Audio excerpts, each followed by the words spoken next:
प्रिय विद्यार्थियों, आज हम BA part first political science का पेपर का अध्ययन करेंगे, जिसमें कि कार्यपालिका, उसके अर्थ और परिभाषा क्या है, उसके प्रकार क्या हैं, इसको जानने का प्रयास करेंगे।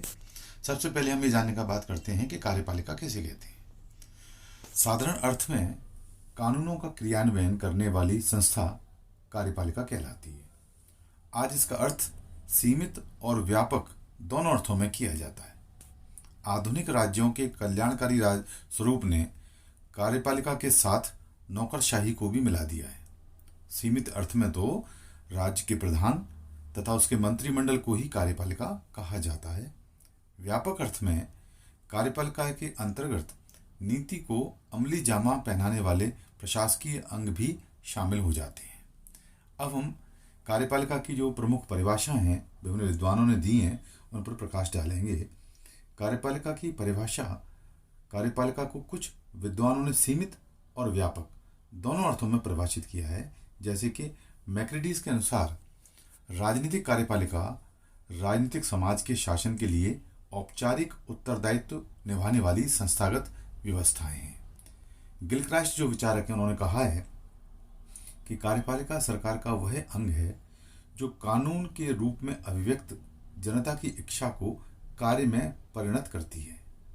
यह वह धुरी भी है जिसके चारों ओर राज्य का वास्तविक प्रशासन घूमता है। एक विचारक हैं लाल पालोमरा, वो कहते हैं कि कार्यपालिका से आशय मुख्य कार्यपालक, विभागों के अध्यक्ष तथा सरकारी सोपान में उच्चतम स्तर के सार्वजनिक प्रशासकों से है। इसमें वे व्यक्ति, सिविल कर्मचारी तथा अन्य लोग जो मुख्य कार्यपालक की मदद से के लिए भर्ती किए जाते हैं शामिल होते हैं। गार्डनर ने कहा है कि व्यापक और सामूहिक अर्थ में कार्यपालिका के अंतर्गत वे सभी अधिकारी, राज्य के कर्मचारी तथा एजेंसियां आ जाती हैं जिनका कार्य राज्य की इच्छा को, जिसे विधानमंडल ने प्रकट कानून का स्वरूप दे दिया है, कार्य रूप में परिणित करना है। अब हम कार्यपालिका कितने प्रकार की है उसका हम अध्ययन करते हैं, और परीक्षा में सामान्यतः यह प्रश्न आता है कि कार्यपालिका के विभिन्न स्वरूपों या उनके प्रकारों पर प्रकाश डालिए, तो उसका हम विवरण इस प्रकार दे सकते हैं।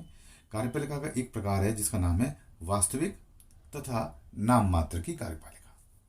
प्राचीन समय में नाम मात्र तथा वास्तविक कार्यपालिका में कोई अंतर नहीं होता था।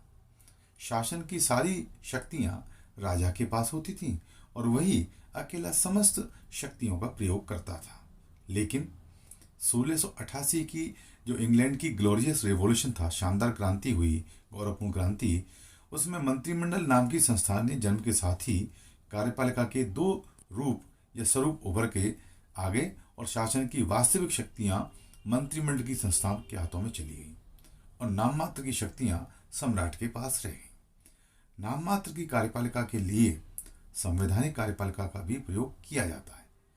नाम मात्र की कार्यपालिका या संवैधानिक कार्यपालिका दोनों समानांतर रूप में प्रयोग किए जाते हैं। संसदीय शासन प्रणाली वाले सभी देशों में इस प्रकार की कार्यपालिकाएं हैं। भारत के राष्ट्रपति नाम मात्र की कार्यपालिका हैं और प्रधानमंत्री वास्तविक कार्यपालिका, क्योंकि प्रधानमंत्री कैबिनेट का या मंत्रिमंडल का प्रभारी होता है, अध्यक्ष होता है। नाम मात्र की कार्यपालिका वह कार्यपालिका होती है जिसमें शासन की शक्तियों का राष्ट्राध्यक्ष के नाम पर वास्तविक प्रयोग मंत्रिमंडल या प्रधानमंत्री ही करता है, क्योंकि वही वास्तविक कार्यपालक होता है। राष्ट्राध्यक्ष तो रबड़ की मोहर या ध्वज मात्र होता है, उसे अपने अधिकारों और शक्तियों का स्वतंत्र प्रयोग करने की अनुमति नहीं होती है। उदाहरण के तौर पर भारत के राष्ट्रपति शासन संबंधी जो भी कार्य करता है वह मंत्रिमंडल की सलाह से ही करता है। संसदीय शासन प्रणालियों में ही वास्तविक और नाम मात्र की कार्यपालिका का अंतर देखने को मिलता है, जबकि यह अंतर अध्यक्षात्मक जो शासन प्रणाली है उसमें देखने को नहीं मिलता।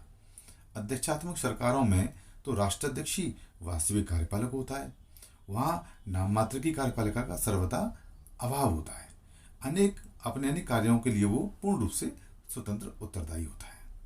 इसी प्रकार एक दूसरा जो स्वरूप है कार्यपालिका का वो है राजनीतिक और स्थायी कार्यपालिका। आज राज्यों के कार्यों में निरंतर वृद्धि हो जाने के कारण कार्यपालिका प्रशासन के साथ जुड़ गई है। आज कार्यपालिका के सभी कार्य प्रशासनिक अधिकारियों पर नौकरशाही द्वारा ही किए जाते हैं। इससे प्रशासकीय और राजनीतिक कार्यपालिका का अंतर समाप्त हो गया है, लेकिन राजनीतिक विज्ञान में इनका अलग अलग अर्थों में प्रयोग किया जाता है। लोकतंत्रीय देशों में तो सारे राजनीतिक निर्णय तथा सर्वोच्च प्रशासनिक निर्णय मुख्य कार्यपालक या मंत्रिमंडल द्वारा ही किए जाते हैं। इसे राजनीतिक कार्यपालिका कहा जाता है, पॉलिटिकल एग्जीक्यूटिव कहा जाता है। इसका स्वरूप अस्थायी होता है। निश्चित अवधि के बाद चुनावों के बाद नई कार्यपालिका अस्तित्व में आ जाती है। दूसरी तरफ प्रशासन के अधिकारी स्थायी रूप से अपने पद पर रिटायरमेंट की अवधि तक रहती हैं। उन्हें अपने पद पर रहने के लिए राजनीतिक समर्थन की आवश्यकता नहीं होती। इसका कार्य राजनीतिक कार्यपालिका के निर्णयों को कार्य रूप देना है। यह कार्यपालिका स्थायी कार्यपालिका कहलाती है। इसका स्वरूप स्थायी है और आज के लोकतंत्रीय देशों में ये दोनों कार्यपालिकाएं इस तरह से अंगीकार हो चुकी हैं कि इनमें अंतर करना कठिन हो गया है। भारत में स्थायी व राजनीतिक कार्यपालिका का सुंदर समन्वय देखने को मिलता है। तीसरा जो स्वरूप कार्यपालिका का है वो है संसदीय तथा अध्यक्षात्मक कार्यपालिका। कार्यपालिका तथा विधायिका के पारस्परिक संबंधों के आधार पर दो तरह की कार्यपालिका हमें देखने को मिलती है। पहली संसदीय कार्यपालिका और दूसरी अध्यक्षात्मक कार्यपालिका। संसदीय कार्यपालिका को मंत्रिमंडल तथा उत्तरदायी कार्यपालिका भी कहा जाता है, रेस्पॉन्सिबल एग्जीक्यूटिव कहा जाता है। संसदीय कार्यपालिका के सदस्य संसद या विधायिका के सदस्यों में से चुने जाते हैं और वे अपने अस्तित्व के लिए विधायिका के निरंतर विश्वास और समर्थन पर आश्रित होती हैं। वे अपने कार्यों के लिए सीधे ही संसद के प्रति उत्तरदायी होते हैं। इस प्रकार की कार्यपालिका में राष्ट्राध्यक्ष व सरकार के अध्यक्ष या शासनाध्यक्ष में अंतर होता है। इसके अंतर्गत राष्ट्राध्यक्ष नाम मात्र की शक्तियों का स्वामी होता है तथा शासनाध्यक्ष, जिसे प्रधानमंत्री भी कह सकते हैं, वास्तविक शक्तियों का स्वामी होता है। इसमें समस्त निर्णय सामूहिक स्तर पर मंत्रिमंडल द्वारा ही लिए जाते हैं और अपनी नीतियों के लिए वही उत्तरदायी रहता है। इसके अंतर्गत राष्ट्राध्यक्ष का कोई उत्तरदायित्व नहीं होता। उसकी स्थिति तो रबड़ की मोहर जैसी होती है। इस कार्यपालिका में राष्ट्राध्यक्ष शासनाध्यक्ष की अनुमति से ही कार्यपालिका को भंग कर सकता है, अन्यथा नहीं। इसके विपरीत अध्यक्षात्मक कार्यपालिका जो प्रेसिडेंशियल एग्जीक्यूटिव है, उसमें शासनाध्यक्ष और राष्ट्राध्यक्ष में एक ही व्यक्ति होता है। उसे शासन की समस्त शक्तियां प्राप्त होती हैं। वह अपने कार्यकाल और नीतियों के लिए विधायिका के प्रति उत्तरदायी नहीं होता। वह प्रतीकात्मक या नाम मात्र का शासनाध्यक्ष न होकर वास्तविक कार्यपालक होता है। इस प्रकार की कार्यपालिका अमेरिका में पाई जाती है, जबकि संसदीय प्रकार की कार्यपालिका इंग्लैंड और भारत में देखने को मिलती है। इसी प्रकार एक अन्य स्वरूप है कार्यपालिका का, उसे कहते हैं एकल कार्यपालिका और बहुल कार्यपालिका।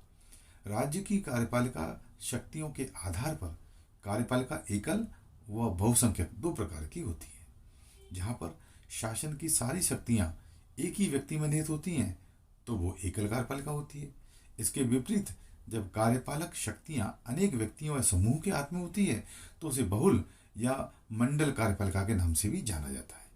भारत व स्विट्जरलैंड व ब्रिटेन में बहुल कार्यपालिका है, जबकि अमेरिका में एकल कार्यपालिका है। एकल कार्यपालिका वहीं पर अस्तित्व में पाई जाती है जहाँ शक्तियों का पृथक्करण का सिद्धांत को कठोरता से अपनाया गया हो। अमेरिका में शक्तियों के पृथक्करण के कारण कार्यपालिका विधायी नियंत्रण से पूर्णतः मुक्त है। वहाँ पर शासन की कार्यपालक विधायी नियंत्रण से मुक्त है। वहाँ पर शासन की कार्यपालक शक्तियाँ राष्ट्रपति में निहित हैं। वहाँ पर संवैधानिक मंत्रिमंडल की संस्था का अभाव है। राष्ट्रपति अपने उत्तरदायित्व के निर्वहन के लिए कुछ व्यक्तियों की समिति या मंत्रिमंडल बना सकता है, लेकिन उनका कोई स्वतंत्र व संवैधानिक अस्तित्व नहीं होता। वे कार्यपालिका शक्तियों का प्रयोग राष्ट्रपति की इच्छा अनुसार ही करते हैं। वास्तविक कार्यपालक के रूप में प्रशासन पर समस्त अधिकार उसी का होता है। इसके विपरीत बहुल कार्यपालिका में सामूहिक उत्तरदायित्व का सिद्धांत का कार्य करता है। इसमें शासन की सारी शक्तियाँ मंत्रिमंडल नामक संवैधानिक संस्था के पास होती हैं। इसके अंतर्गत ना तो शक्तियों का एकमात्र स्वामी होता है कोई, और ना ही वह अपनी इच्छा अनुसार कार्यपालक शक्तियों का प्रयोग कर सकता है। अमेरिका का राष्ट्रपति एकल कार्यपालिका का सबसे अच्छा उदाहरण है, और वहीं भारत का मंत्रिमंडल बहुल कार्यपालिका का बहुत अच्छा उदाहरण है। एक और अंतर है, एक स्वरूप है कार्यपालिका का, उसे कहते हैं पैतृक तथा चुनी हुई कार्यपालिका, इलेक्टेड एग्जीक्यूटिव। जिस देश में कार्यपालिका को पैतृक आधार पर चुना जाता है वह पैतृक कार्यपालिका होती है। ब्रिटेन में सम्राट का चुनाव पैतृक आधार पर होता है। यह कार्यपालिका वंशानुगत होती है, इसमें जनिच्छा का अभाव पाया जाता है।